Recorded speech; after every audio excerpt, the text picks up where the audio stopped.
अशा प्रकारची परवानगी नाही आहे, परंतु ते इथे आले होते, त्यांना आम्ही नोटीस वगैरे दिलेले होते प्रॉपर, आणि ते काँग्रेस भवनवरनं ते निघाले होते आणि त्याला रस्ता रोको करायचा होता.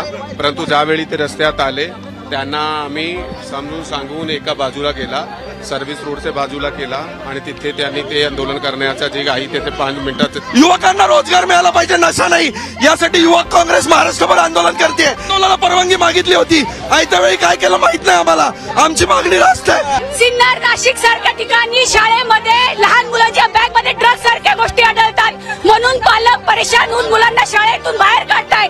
आज पुण्यासारख्या ठिकाणी विद्यार्थी शिक्षण घ्यायला येतात, परंतु ड्रग्सच्या गोष्टी सहज उपलब्ध झाल्यामुळे आज मुलं नशेमध्ये व्यस्त झालेले आहेत, त्यांना कुठेतरी नोकऱ्यांपासून वंचित ठेवलं जात आहे. म्हणून हे आंदोलन आज युवक काँग्रेस इथे करत आहे.